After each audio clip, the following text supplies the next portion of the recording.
नमस्कार, सुप्रभात। आप देख रहे हैं खबर एचपी और समय हो चला है हिमाचल की 25 बड़ी खबरों को जानने का। तो आइए एक नजर डालते हैं 25 बड़ी खबरों पर फटाफट अंदाज में। इससे पहले यदि आप वीडियो को लाइक नहीं किए तो लाइक कर दीजिए और चैनल को सब्सक्राइब कर लीजिए। रेगुलर होंगे पार्ट टाइम वाटर कैरियर, शिक्षा विभाग में 11 साल पूरा करने वालों को मिली राहत। जी हां, राज्य के शिक्षा विभाग में पार्ट टाइम वाटर कैरियर को रेगुलर करने का रास्ता साफ हो गया है। कैबिनेट से यह फाइल बाय सर्कुलेशन हुई है और इसके बाद उच्च शिक्षा विभाग के अंडर सेक्रेटरी मनजीत सिंह ने इस बारे में लिखित आदेश जारी कर दिए।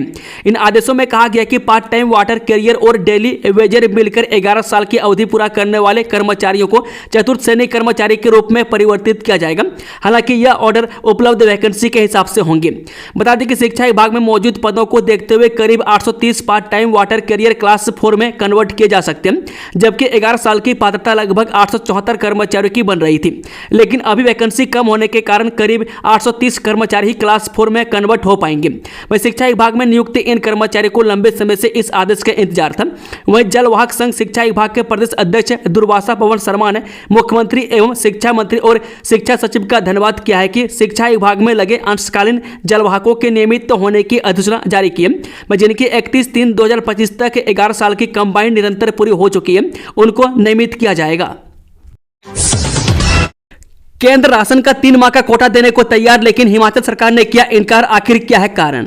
जब केंद्र सरकार सार्वजनिक वेतन प्रणाली के तहत मिलने वाले गेहूं व चावल का 3 महीने का कोटा देने को तैयार है, लेकिन प्रदेश सरकार ने एक साथ 3 महीने का गेहूं चावल का कोटा उठाने से इनकार कर दिया है। मैं इस संबंध में भारतीय खाद्य निगम के अधिकारियों ने अतिरिक्त मुख्य सचिव RD नजीम से बैठक की।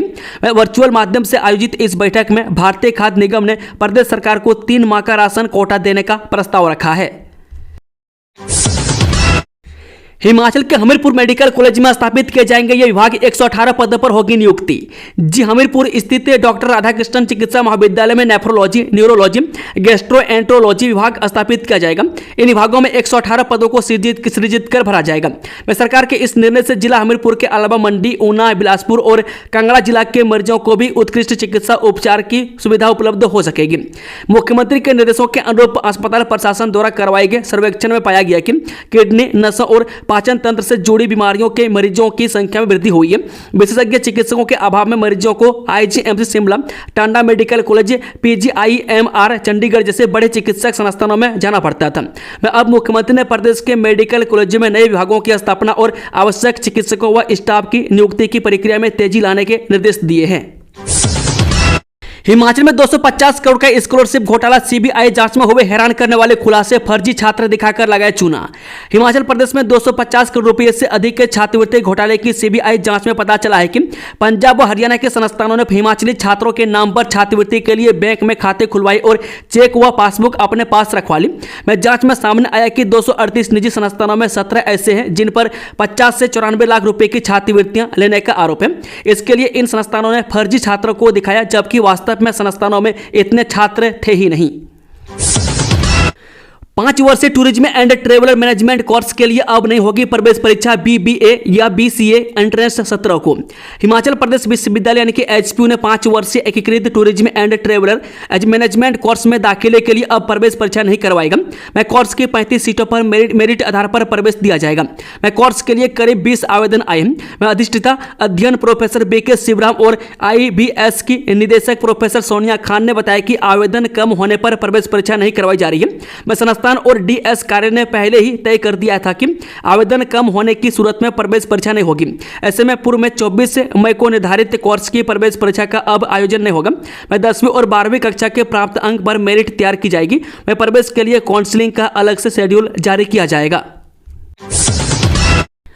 प्रदेश में पेंशनर कल्याण संघ दो फाड़, एक दूसरे के खिलाफ खोला मोर्चा। हिमाचल प्रदेश पेंशनर कल्याण संघ दो फाड़ हो गया। संघ के पदाधिकारी 2 गुटों में बंट गए। कार्यकाल पूरा होने पर नई कार्यकारिणी के गठन को लेकर पदाधिकारियों ने मोर्चा खोल दिया। आपसी मतभेद इस कदर बढ़ गए हैं कि एक जिला के अध्यक्ष को निष्कासित करने और वित्तीय अनियमितताओं के आरोप में FIR की चेतावनी देने तक की नौबत आ गई है। वहीं कॉर्पोरेट सोसाइटी एक्ट 2006 में हर 3 साल बाद चुनाव के माध्यम से नई कार्यकारिणी का चयन करना जरूरी है।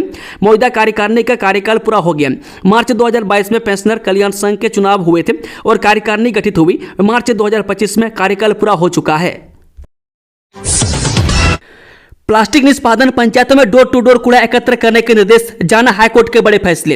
हिमाचल प्रदेश हाईकोर्ट ने पूरे प्रदेश में सूखा कूड़ा, प्लास्टिक के निष्पादन और डोर टू डोर कूड़ा एकत्रित करने के निर्देश जारी किए। अदालत ने राज्य सरकार को निर्देश दिए हैं कि FRA कानून 2006 के तहत वोकेशनल केंद्र, सामुदायिक प्रशिक्षण केंद्र बनाने और सूखे कूड़े को फेंकने के लिए ब्लॉक स्तर पर जमीन मुहैया करवाई जाएगी। न्यायाधीश तरलोक सिंह चौहान और न्यायाधीश सुशील कुकरेजा की खंडपीठ ने यह निर्देश दिए हैं कि पंचायती राज कानून के तहत नियम 30A और धारा 100 के प्रावधानों को लागू किया जाए। प्लास्टिक में उत्पाद बेच रही 2500 कंपनियों को प्रदूषण बोर्ड नोटिस भेजे। स्कूलों कॉलेजों में भी 500 मिलीलीटर की प्लास्टिक बोतलों पर प्रतिबंध, निदेशालय ने जारी किए निर्देश। हिमाचल प्रदेश के स्कूलों और कॉलेजों में भी 1 जून से 500 मिलीलीटर तक की प्लास्टिक पानी की बोतलों पर प्रतिबंध लग जाएगा। शिक्षा निदेशालय ने सभी जिला उपनिदेशकों को पत्र जारी कर बीते दिनों पर्यावरण विभाग की ओर से लिए गए इस फैसले को लागू करने के निर्देश जारी किए हैं। हिमाचल के किसानों को अब 30 पैसे प्रति यूनिट मिलेगी बिजली, प्रदेश सरकार ने जारी की अधिसूचना। हिमाचल प्रदेश के किसानों को राज्य सरकार 30 पैसे प्रति यूनिट की दर से बिजली सप्लाई देगी। ऊर्जा सचिव राकेश कंवर की ओर से इस बाबत अधिसूचना जारी की गई है। बीते दिनों कृषि उपभोक्ताओं के लिए बिजली टैरिफ में प्रति यूनिट 5 रुपये 4 पैसे की दर से बिजली देने की अधिसूचना जारी हुई थी। इसमें सब्सिडी का कोई उल्लेख नहीं था। बता दें कि अब मंगलवार को जारी अधिसूचना में स्पष्ट किया गया है कि कृषि उपभोक्ताओं को सरकार प्रति यूनिट 4 रुपये 74 पैसे की सब्सिडी देगी, यानी ऐसे उपभोक्ताओं को प्रति यूनिट 30 पैसे की दर से बिजली बिल चुकाना होगा। 1 अप्रैल 2025 से यह अधिसूचना लागू होगी। अधिसूचना जारी होने में थोड़ी देरी के कारण जिन किसानों को अस्थायी रूप से बढ़ी हुई दरों पर बिजली बिल मिले हैं, उनसे अतिरिक्त वसूल की गई राशि को आगामी बिलों में समायोजित कर राहत दी जाएगी। टेरर और टॉक साथ नहीं चल सकते, जब जब खून बहेगा पानी का रास्ता बंद होगा। जी हां, सिटीजन फॉर नेशनल सिक्योरिटी द्वारा CTO से शेर-ए-पंजाब और रीच तक तिरंगा यात्रा का आयोजन किया गया।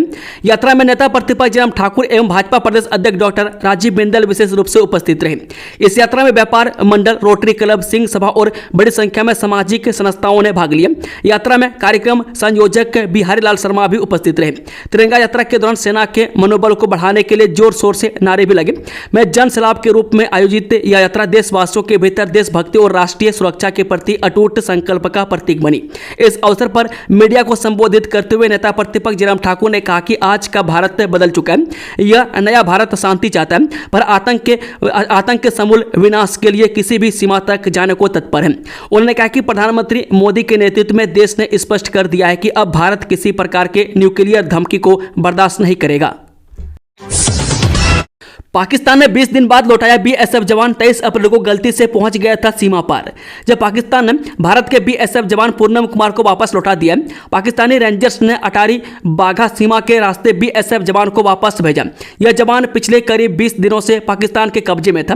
बता दें कि आज सुबह 10:30 बजे कांस्टेबल पूर्णम कुमार सो को अटारी बाघा सीमा पर BSF द्वारा पाकिस्तान से वापस लाया गया। बता दें कि पंजाब के फिरोजपुर सेक्टर में 23 अप्रैल को अंतर्राष्ट्रीय सीमा को गलती से पार करने के बाद पाकिस्तानी रेंजर्स ने BSF के एक जवान को पकड़ लिया था। जवान की पहचान 182वीं BSF बटालियन के कांस्टेबल पूर्णम कुमार सो के रूप में हुई थी। वह भारत पाकिस्तान सीमा के पास खेत के पास से ड्यूटी पर थे। नियमित गतिविधि के दौरान वे अनजाने भारतीय सीमा की बाड़ को पार कर पाकिस्तानी क्षेत्र में चले गए थे, जहां उन्हें पाकिस्तान रेंजर्स ने हिरासत में ले लिया था। जल्द लें SMC शिक्षकों का एग्जाम, शिक्षा मंत्री के निर्देश, बोले पद बाद में भरे जाएंगे, प्रक्रिया शुरू करें। स्कूल प्रबंधन समितियों के माध्यम से रखे गए हजारों शिक्षकों को शिक्षा विभाग के तहत लेने के लिए शिक्षा मंत्री ने लिमिटेड डायरेक्टर रिक्रूटमेंट यानी LDR एग्जाम लेने की प्रक्रिया शुरू करने को कहा है। राज्य सचिवालय में शिक्षा मंत्री रोहित ठाकुर ने विभाग के लंबित मामलों पर समीक्षा बैठक की। इस बैठक के लिए 15 से ज्यादा एजेंडा आइटम मंत्री कार्यालय से पहले दी गई थी। बैठक में तय हुआ है कि SMC का LDR एग्जाम शिक्षा बोर्ड से लिया जाना है, इसलिए इसकी प्रक्रिया शुरू कर दी जाए। चाहे राज्य सरकार से अभी पदों को लेकर स्थिति स्पष्ट नहीं है, यह फैसला बाद में हो जाएगा। शिक्षा मंत्री ने स्कूल प्रवक्ताओं, प्रिंसिपल, TGT और C&B शिक्षकों के प्रमोशन के मामले में जल्दी आगे बढ़ाने को कहा। मैं इस बैठक में अटल आदर्श विद्यालय मड़ी को फंक्शनल करने को लेकर भी रिपोर्ट ली गई और कुछ और विस्तृत जानकारी जुटाने को कहा गया। फेल हुए छात्रों के लिए दोबारा मौका, NIOS के जरिए मिलेगा 10वीं में दाखिला। जब दिल्ली शिक्षा निदेशालय के अंतर्गत आने वाले NIOS प्रोजेक्ट ने 2025-26 सत्र के लिए उन छात्रों के दिशा निर्देश जारी किए में जो कक्षा 9वीं या 10वीं की वार्षिक परीक्षा में फेल या कंपार्टमेंट घोषित हुए हैं। सर्कुलर के अनुसार ऐसे छात्र जो सरकारी स्कूलों में पढ़ते हैं और कक्षा 10वीं में फेल हो चुके हैं, वे NIOS यानी कि राष्ट्रीय मुक्त विद्यालय शिक्षा संस्थान के माध्यम से दोबारा शिक्षा प्राप्त कर सकते हैं। बता दें कि दिल्ली सरकार की इस योजना के तहत उन छात्रों को फिर से औपचारिक शिक्षा से जोड़ने का मौका मिलेगा जो कक्षा 9 या 10th में फेल या कंपार्टमेंट घोषित हुए हैं और GNCTD के सरकारी स्कूलों में कम से कम एक बार 2024-25 सत्र तक पढ़ाई कर चुके हैं। इस योजना का लाभ केवल उन्हीं छात्रों को मिलेगा जिनका स्कूल छोड़ने का प्रमाण पत्र स्कूल द्वारा जारी नहीं किया गया है। GST चोरी पर स्क्रैप कारोबारी को 6,48,000 का लगाया जुर्माना। राज्य कर एवं आबकारी विभाग की दक्षिण प्रवर्तन क्षेत्र परवाणु की टीम ने रात्रि चेकिंग के दौरान एक मामले में 6,48,000 रुपये जुर्माना लगाया। जानकारी के अनुसार GST विभाग के संयुक्त आयुक्त द्वारा गठित टीम ने सहायक आयुक्त राज्य कर एवं आबकारी निपुण कश्यप व कुंदन सिंह, सहायक राज्य कर अधिकारी मनोज सचदेवा व दिग्विजय सिंह व पुलिस कांस्टेबल किरण कुमार ने रात्रि गश्त के दौरान एक ट्रक को कुमारहट्टी नाहन बाईपास पर जांच के लिए रोका। जांच करने में पाया गया कि उक्त ट्रक पिछले 10 दिनों से कॉपर के स्क्रैप को राज्य से बाहर बिना दस्तावेजों के बेचने की फिराक में था। इसी दौरान विभाग ने GST की चोरी का मामला पाया गया। हिमाचल में इन उपभोक्ताओं को मिलती रहेगी बिजली सब्सिडी, 1 यूनिट खर्च करने पर चुकाने होंगे इतने पैसे। हिमाचल में हजारों किसानों के लिए राहत भरी खबर है। प्रदेश सरकार ने कृषि और सिंचाई के लिए दी जा रही बिजली पर सब्सिडी जारी रखने का निर्णय लिया है। इसको लेकर ऊर्जा सचिव राकेश कंवर की ओर से हिमाचल प्रदेश राज्य बिजली बोर्ड को आदेश जारी किए गए। इन आदेशों के मुताबिक कृषि उपभोक्ताओं के लिए बिजली की दर 5 रुपये 4 पैसे प्रति यूनिट तय की गई थी। इसके साथ ही कृषि उपभोक्ताओं के लिए 105 रुपये फिक्स चार्ज प्रति महीने तय किए गए, जिस पर राज्य सरकार ने अब पहले की तरह कृषि उपभोक्ताओं को 4 रुपये 74 पैसे प्रति यूनिट की सब्सिडी जारी रखने का निर्णय लिया। ऐसे में अब कृषि उपभोक्ताओं को 1 यूनिट बिजली खर्च करने पर केवल 30 पैसे के हिसाब से बिजली बिल का भुगतान करना पड़ेगा। सेवानिवृत्त मेजर जनरल अतुल कोशिश बोले, सीमा के कस्बे और गांव ही उठाते हैं संघर्ष का बोझ। सेवानिवृत्त मेजर जनरल अतुल कोशिश ने कहा कि सीमा के कस्बे और गांव ही संघर्ष का बोझ उठाते हैं। यह आवश्यक है कि केंद्रीय और राज्य सरकारें संघर्ष वाले क्षेत्र में रहने वाले नागरिकों की सुरक्षा और स्थिरता के उपायों का पुनर्मूल्यांकन और सुधार करें। इसमें पर्याप्त आश्रय, समय पर निकासी और युद्ध के समय में सबसे कमजोर लोगों की रक्षा के लिए व्यापक समर्थन प्रणाली में निवेश करना शामिल है। इन महत्वपूर्ण हस्तक्षेपों पर अनगिनत व्यक्तियों की जिंदगी निर्भर करती है। मैं सेवानिवृत्त मेजर जनरल अतुल कोशिश ने कहा कि पंजाब और जम्मू कश्मीर जैसे क्षेत्रों, नियंत्रण रेखा के साथ वाले क्षेत्रों में अधिक ध्यान देने की आवश्यकता है। हाल ही में भारत पाकिस्तान के बीच 4 दिवसीय सीमा संघर्ष के दौरान इन क्षेत्रों ने दुश्मन की गोलीबारी, ड्रोन और मिसाइल हमलों का आतंक झेला है। उरी, तंगधार और पूंछ जैसे कस्बे गंभीर रूप से प्रभावित हुए, जिससे कई नागरिकों को सीमा पार से होने वाली बेतरतीब फायरिंग और गोलीबारी से बचने के लिए सुरक्षित स्थानों की ओर पलायन करना पड़ा। हिमाचल के कई भागों में एक सप्ताह तक हल्की बारिश जारी रहने के आसार, तापमान में आएगा बदलाव। हिमाचल प्रदेश के कई भागों में एक सप्ताह तक हल्की बारिश का सिलसिला जारी रहने की संभावना है। मौसम विज्ञान केंद्र शिमला के अनुसार 14 से 16 मई तक राज्य के ऊंचे पहाड़ी क्षेत्रों में कुछ स्थानों पर हल्की बारिश होने के आसार हैं। 17 व 18 मई को मध्य व उच्च पहाड़ी कुछ क्षेत्रों में बारिश होगी। 19 व 20 मई को कुछ स्थानों पर हल्की से मध्यम बारिश की पूर्वानुमान है। एक सप्ताह बाद भुंतर के लिए शुरू हुई हवाई सेवाएं, पर्यटन को लगेंगे पंख। जब पर्यटन सीजन के बीच कुल्लू मनाली के भुंतर हवाई अड्डे के लिए सप्ताह बाद हवाई उड़ान शुरू हो गई है। बुधवार को दिल्ली से भुंतर और अमृतसर भुंतर के बीच हवाई सेवाएं आरंभ हो गई है। भारतीय विमानपत्तन प्राधिकरण ने भारत पाकिस्तान के बीच चल रहे तनाव के कारण सुरक्षा की दृष्टि से हवाई उड़ानों को बंद कर दिया था। करीब एक सप्ताह तक भुंतर हवाई को होने वाली सभी तरह की उड़ानें बंद हो गई थी। इससे कुल्लू के पर्यटन कारोबार को बड़ा झटका लगा था। हाल में ही यह सीज फायर के बाद भी कुल्लू मनाली का पर्यटन गति नहीं पकड़ पाया। सबकी नजरें अब आने वाले वीकेंड पर टिकी हुई है। 18 मील में तेज रफ्तार गाड़ी ने रौंदा भेड़ पालक, 10 भेड़ बकरियों ने भी तोड़ा दम। जे चंडीगढ़ मनाली नेशनल हाईवे 3 पर 18 मील के पास एक वाहन चालक ने भेड़ पालक और भेड़ बकरियों को रौंद डाला। हादसे में भेड़ पालक की मौत हो गई है। में 10 भेड़ बकरियों ने भी दम तोड़ दिया, में जबकि 2 भेड़ें घायल हो गई है। यह हादसा बिंदु ढाक के पास हुआ। बताया जा रहा है कि चालक तेज रफ्तार से वाहन चला रहा था। ऐसे में भेड़ पालक और भेड़ बकरियां इसकी चपेट में आ गई। में घटना की सूचना पुलिस को दी गई। में पुलिस ने मामला दर्ज कर छानबीन शुरू कर दी है। ऑपरेशन सिंदूर की विजय गाथा को मंडल स्तर तक बताएगी भाजपा, शिमला से तिरंगा यात्रा शुरू। जो ऑपरेशन सिंदूर की विजय गाथा को हिमाचल भाजपा मंडल स्तर तक बताएगी, इसके लिए बुधवार को सिटीजन फॉर नेशनल सिक्योरिटी की ओर से सीटीओ से शेर ए पंजाब और रिज तक तिरंगा यात्रा का आयोजन किया गया। यात्रा में नेता प्रतिपक्ष जयराम ठाकुर व भाजपा प्रदेश अध्यक्ष डॉक्टर राजीव बिंदल विशेष रूप से उपस्थित रहे। इस यात्रा में व्यापार मंडल, रोटरी क्लब, सिंह सभा और बड़ी संख्या में सामाजिक संस्थाओं ने भाग लिया। यात्रा में कार्यक्रम संयोजक बिहारी लाल शर्मा भी उपस्थित रहे। तिरंगा यात्रा के दौरान सेना के मनोबल को बढ़ाने के लिए नारे लगाए गए। यह यात्रा देशवासियों के भीतर देशभक्ति और राष्ट्रीय सुरक्षा के प्रति अटूट संकल्प का प्रतीक बनी। इस अवसर पर मीडिया को संबोधित करते हुए नेता प्रतिपक्ष जयराम ठाकुर ने कहा कि आज का भारत बदल चुका है। प्राथमिक शिक्षकों का कर्मिक अनशन 19वें दिन में किया प्रवेश, सेवानिवृत्त पदाधिकारी धरने पर बैठे। राजकीय प्राथमिक शिक्षक संघ का 26 अप्रैल से जारी क्रमिक अनशन बुधवार को 19वें दिन में प्रवेश कर गया। बुधवार को क्रमिक अनशन पर सेवानिवृत्त हो चुके प्राथमिक शिक्षक संघ के पूर्व प्रदेश अध्यक्ष गुरचरण सिंह बेदी, जिला मंडी के अध्यक्ष रह चुके कश्मीर सिंह यादव, जिला ऊना के अध्यक्ष रह चुके बलविंदर बेस, जगदेव सिंह जग्गी, खंड अध्यक्ष अमदीपराज जोगिंदर पाल बैठे। वन विभाग के वाइल्ड लाइफ विंग का मुख्य कार्यालय धर्मशाला हस्तांतरित, सरकार ने जारी की अधिसूचना। हिमाचल प्रदेश सरकार ने वन विभाग के वाइल्ड लाइफ विंग के मुख्य कार्यालय को शिमला से धर्मशाला शिफ्ट करने की अधिसूचना बुधवार को जारी कर दी है। बीते दिनों हुई मंत्रिमंडल की बैठक में इसकी मंजूरी दी गई थी। सरकार की ओर से जारी अधिसूचना के अनुसार PCCF यानी कि वाइल्ड लाइफ के कार्यालय को PCCF यानी कि HOFF टैलेंट शिमला के कार्यालय से CPD KFW परियोजना कार्यालय धर्मशाला के भवन में हस्तांतरित किया गया। में CPD KFW के कार्यालय को CF वन्यजीव धर्मशाला के रिक्त कार्यालयों में हस्तांतरित करने का फैसला लिया गया है। केंद्र से कब आएगी मदद, आर्थिक प्रबंधन में जुटी हिमाचल सरकार, जाने पूरा मामला।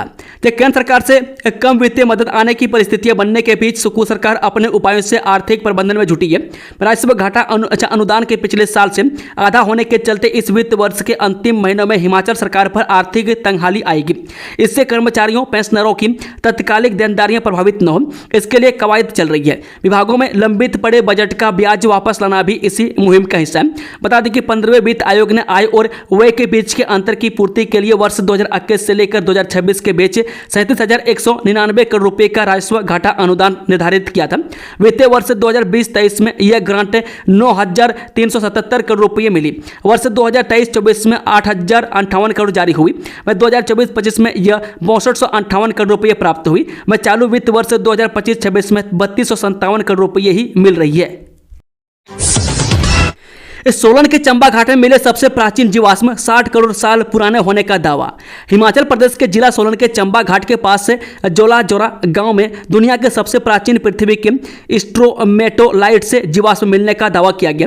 यह जीवाश्म Guinness book of world record में दर्ज है और 33 जीवाश्म संग्रहालय के संस्थापक डॉक्टर रितेश आर्य ने खोजे। उन्होंने दावा किया है कि यह जीवाश्म 60 करोड़ साल से भी अधिक पुराने हैं, वह जो पृथ्वी पर जीवन की शुरुआत की कहानी बताते हैं। वह डॉक्टर आर्य ने कहा स्ट्रोमेटोलाइट से समुद्र की उथली सतहों पर माइक्रोबियल चादरों से बने परतदार पत्थर होते हैं। यह दर्शाते हैं कि सोलन क्षेत्र कभी टेथिस सागर का समुद्री तल हुआ करता था। यह सागर कभी गोंडवाना, जिसमें भारत, अफ्रीका, ऑस्ट्रेलिया, दक्षिण अमेरिका और अंटार्कटिका शामिल थे, और एशिया के बीच था। सुप्रीम कोर्ट का फैसला आने के बाद होगी शास्त्री भर्ती, जाने पूरा मामला विस्तार से। हिमाचल प्रदेश सरकार ने सुप्रीम कोर्ट का फैसला आने तक शास्त्री पदों पर भर्ती को निलंबित रखने का फैसला किया। मंगलवार को स्कूल शिक्षा निदेशालय ने अंकुर रैना बनाम हिमाचल प्रदेश राज्य शीर्षक वाली SLP यानी कि सिविल संख्या 51/60/2023 में सुप्रीम कोर्ट के अंतिम फैसले तक प्रदेश में भर्ती को रोके रखने का फैसला किया है। हाईकोर्ट ने 30 दिसंबर 2024 को रिट याचिका का निपटारा करते हुए सरकारी परिपत्र को रद्द कर दिया था। इसमें 29 जुलाई 2011 की अधिसूचना में निर्धारित योग्यताएं शामिल थी। कोर्ट ने फैसला सुनाया कि शिक्षा के अधिकार यानी कि RTE अधिनियम और राष्ट्रीय अध्यापक शिक्षा परिषद यानी कि NCTE अधिनियम के प्रावधानों के अनुपालन में जारी नहीं की गई थी, जिससे यह कानूनी रूप से अस्थिर हो गई। दिल्ली से 23 यात्रियों को लेकर शिमला पहुंची फ्लाइट भुंतर से 2 दिन में शुरू होंगी उड़ानें। ये 6 दिन बाद मंगलवार को शिमला के जुबड़हट्टी एयरपोर्ट से हवाई सेवाएं शुरू हो गई। मैं दिल्ली से 23 यात्रियों को लेकर एलायंस एयर का विमान शिमला पहुंचा। मैं शिमला से दिल्ली के लिए फ्लाइट में 8 यात्री रवाना हुए। मैं शिमला से अमृतसर के लिए यात्री न होने के कारण फ्लाइट रद्द हो गई। बुधवार को दिल्ली से शिमला आने वाली फ्लाइट गगल भी रवाना होगी। वहीं पहलगाम आतंकी हमले के बाद हाई अलर्ट के चलते शिमला से हवाई सेवाएं बंद कर दी गई थी। हवाई सेवा बहाल होने के बाद दिल्ली से शिमला और शिमला से दिल्ली के लिए रोजाना उड़ानें होंगी। मैं शिमला से धर्मशाला के लिए बुधवार से उड़ानें शुरू होंगी। मैं बुधवार जिला कुल्लू का भुंतर हवाई अड्डा बेशक सीज फायर के बाद हवाई सेवाओं के लिए बहाल हो गए, लेकिन मंगलवार को दूसरे दिन भी यहां से कोई उड़ान नहीं हो सकी। मंगलवार को देहरादून से भुंतर और जयपुर से भुंतर के लिए 2 उड़ानें होती है। पहली बार लीट पेट की परीक्षा पर सीसीटीवी के साथ एसडीएम की रहेगी नजर। पेट 18 और लीट 25 मई को। हिमाचल प्रदेश तकनीकी शिक्षा बोर्ड 18 मई को बहु तकनीकी प्रवेश परीक्षा यानी कि पेट और 25 मई को लेटर एंट्री टेस्ट यानी कि लीट का आयोजन करने जा रहे हैं। इस बार पहली दफा परीक्षाओं में नकल करने वालों पर एसडीएम स्तर पर भी नजर रखी जाएगी। मैं तकनीकी शिक्षा बोर्ड ने प्रदेश भर के उप मंडलाधिकारी यानी कि एसडीएम से परीक्षा केंद्रों का औचक निरीक्षण करने का आग्रह किया। मैं सभी परीक्षा केंद्रों पर सीसीटीवी कैमरों से निगरानी की भी व्यवस्था की गई है। शिक्षकों को साल में सिर्फ 31 मार्च को ही सेवानिवृत्त करने की तैयारी, जाने इसके पीछे की वजह। हिमाचल प्रदेश के सरकारी स्कूलों में शिक्षकों को साल में सिर्फ एक बार 31 मार्च को ही सेवानिवृत्त करने की तैयारी है। राज्य मंत्रिमंडल की मंजूरी लेकर इसी शैक्षणिक सत्र से यह व्यवस्था लागू करने के लिए शिक्षा विभाग ने प्रस्ताव तैयार कर दिया है। स्कूलों में पढ़ाई का माहौल बनाए रखने को विश्वविद्यालय की तर्ज पर सेवानिवृत्ति करने की योजना बनाई गई है। वह शैक्षणिक सत्र के बीच में शिक्षकों के सेवानिवृत्त होने से कई स्कूलों में पूरा साल कई पद रिक्त ही रहते हैं। इस समस्या को दूर करने के लिए नया प्रस्ताव बनाया गया। आगामी कैबिनेट बैठक में प्रस्ताव पेश किया जाएगा। मैं शिक्षा विभाग के अधिकारियों ने बताया कि सेवानिवृत्ति को लेकर हिमाचल प्रदेश विश्वविद्यालय की तर्ज पर अब स्कूलों में भी साल में एक बार ही सेवानिवृत्ति करने का विचार है। विभाग का प्रस्ताव सिरे चढ़ा तो सत्र 2025-26 से शिक्षकों की साल में सिर्फ एक बार सेवानिवृत्ति होगी। अधिकारियों ने बताया कि प्रदेश में शिक्षा का स्तर गिरने का एक बड़ा कारण शिक्षकों के पद रिक्त रहना भी है। इसके चलते शिक्षकों की जवाबदेही सुनिश्चित नहीं हो पा रही है। मुख्यमंत्री सुक्खू ने बीते दिनों शिक्षा विभाग की समीक्षा बैठक में कड़े फैसले लेने वाला प्रस्ताव तैयार करने के निर्देश दिए। अधिकारियों ने बताया कि विशेष शिक्षक की सेवानिवृत्ति होने और नए शिक्षक के पद ग्रहण करने में काफी समय लगने से पढ़ाई प्रभावित होती है। भारत के सामने अमेरिका की नहीं चलेगी दादागिरी। टैरिफ वार को लेकर क्या है मोदी सरकार का प्लान? जो अमेरिका के साथ व्यापारिक समझौतों को लेकर होने वाली वार्ता में भारत पहले के मुकाबले अब कड़ा रुख अपनाता दिख रहा है। भारत अब अमेरिका पर सटीक स्टील व एल्यूमिनियम पर लगने वाले 25% के शुल्क को कम करने के लिए दबाव बना रहा है। अमेरिका ऐसा नहीं करता है तो भारत अमेरिका से आने वाले बादाम, सेब जैसे उत्पादों पर लगने वाले शुल्क में बढ़ोतरी कर सकता है। भारत ने स्टील व एल्यूमिनियम पर शुल्क कम करने को लेकर विश्व व्यापार संगठन यानी कि WTO का दरवाजा खटखटाया है। मैं गत 12 मार्च को अमेरिका ने सभी देशों के लिए स्टील व एल्यूमिनियम पर लगने वाले शुल्क को बढ़ोतरी के साथ 25% कर दिया था। भारत से पहले कई अन्य देश भी अमेरिका के इस फैसले का विरोध कर चुके हैं। पाकिस्तान में बैठे आतंकियों की अब खैर नहीं, ऑपरेशन सिंदूर ने खींच दी चेतावनी की नई रेखा। जो सामरिक मामलों के विशेषज्ञों ने बुधवार को कहा कि भारत ने ऑपरेशन सिंदूर के जरिए एक नई राष्ट्रीय सुरक्षा नीति प्रस्तुत की है। वह साथ ही आतंकी बुनियादी ढांचे को नष्ट करने और पाकिस्तान पर अपनी सैन्य श्रेष्ठता दर्शाने के सामरिक उद्देश्य हासिल करने से आगे बढ़कर बेहतर प्रदर्शन किया। अमेरिकी think tank modern war institute में अर्बन वॉरफेयर स्टडीज के अध्यक्ष जॉन स्पेंसर ने कहा कि भारत ने 7 मई को शुरू किए गए ऑपरेशन सिंदूर के तहत पाकिस्तान में किसी भी लक्ष्य पर अपनी इच्छा अनुसार हमला कर सकने की क्षमता का प्रदर्शन किया और सीमा पार आतंकवाद के लिए चेतावनी की नई रेखा खींच दी। दोस्तों, खबरों का सिलसिला समाप्त होता है। अगर जानकारी पसंद आई तो वीडियो को लाइक, शेयर, चैनल को सब्सक्राइब जरूर कर लें और कमेंट बॉक्स में अपना फीडबैक देना ना भूलें। Thank you, all the best. जय हिंद, जय हिमाचल, जय राधे माधी।